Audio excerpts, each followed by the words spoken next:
ফের বিজেপি শাসিত রাজ্যে পশ্চিমবঙ্গের পরিযায়ী শ্রমিকের রহস্য মৃত্যু। মুম্বাইয়ের মৃত্যু মুর্শিদাবাদের রানীতলা শ্রমিকের। খুনের অভিযোগ করছে সেই শ্রমিকের পরিবার।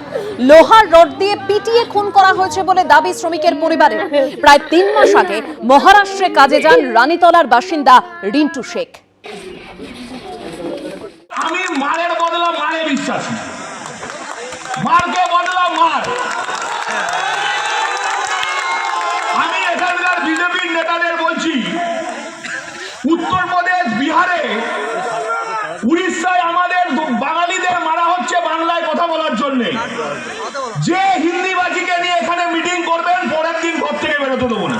বিহার, ইউপি থেকে নেতা নিয়েছে বাংলার বুকে ষড়যন্ত্র করবেন, চক্রান্ত করবেন, আর বিহার ইউপিতে বাংলায় কথা বলার জন্য মারধর হবে। যেদিন মিটিং করবেন তার পরের দিন আপনার ঘর আমি দাঁড়িয়ে থেকে ভেঙে দেবো। হিন্দি ভাষী নেতাদের এনে সভা করলে স্থানীয় নেতাদের বাড়ি ভেঙে দেব, বিজেপি নেতাদের হুমকি আমতার তৃণমূল বিধায়ক অরুণাভ সেনের। আমি মারের বদলা মারে বিশ্বাসী। এখানকার বিজেপির নেতাদের বলছি, বিহার, উত্তরপ্রদেশ, ওড়িশায় বাংলা বলার জন্য বাঙালিদের মারা হচ্ছে। কি বলেছেন তিনি, শোনাবো। আমি মারের বদলা মারে বিশ্বাসী, মারকে বদলা মার।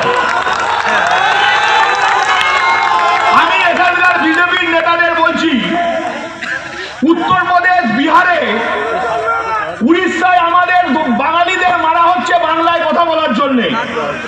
যে হিন্দিবাজিকে নিয়ে এখানে মিটিং করবেন, পরের দিন ঘর থেকে বেরোতে দেবো না।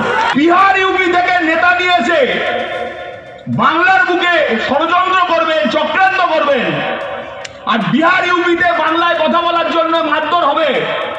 যেদিন মিটিং করবেন তার পরের দিন আপনার ঘর আমি দাঁড়িয়ে থেকে ভেঙে দেবো।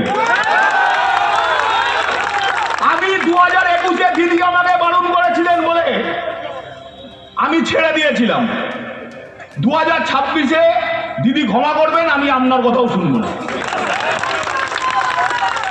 2026-এ আমরা দলের কর্মীরা আমরা আমাদের মতো চলবো। দিদির কথা আমরা 2 মাস শুনবো না। দিদি আমাকে ক্ষমা করবেন। মঞ্চে দাঁড়িয়ে বললাম, অন রেকর্ড বললাম, প্রেস আছেন, রেকর্ড করছেন, অন রেকর্ড বললাম, জ্যান্ত এই মাটিতে কবর দেবো, মাইক ধরে বলে গেলাম। আমাদের কর্মীদেরকে যদি কোনো রকমভাবে কেউ আঘাত করার কথা ভাবে, তার পাল্টা প্রত্যুত্তর দেওয়ার ক্ষমতা কিন্তু ভারতীয় জনতা পার্টি এবং অবশ্যই যুব মোর্চার আছে। দেখুন, ও নিজে একজন ক্রিমিনাল, ওর হিস্ট্রি, পারিবারিক পরিচয় সবই আমরা জানি, তাই নতুন করে কিছু বলতে চাই না। শুধু একটা কথা বলবো যে উনি মানুষের ভোটে জিতে যখন বিধায়ক হয়েছেন, তো উনি সেরকম গঠনমূলক কথা বলুক। কারণ উনি যে কথাগুলো বলছেন, পাতি গুন্ডাদের কথা বলছেন সেই গুন্ডাদের কথা বলার মানে কথা ওনার মুখে শোভা পায় না। এবং উনি যদি এই কথাগুলো বলেন, ভারতীয় জনতা পার্টি কিন্তু তার প্রত্যুত্তর দেওয়ার জন্য মানে একদম প্রস্তুত আছে, এটা বলতে পারি। এবিপি আনন্দ, এগিয়ে থাকে, এগিয়ে রাখে।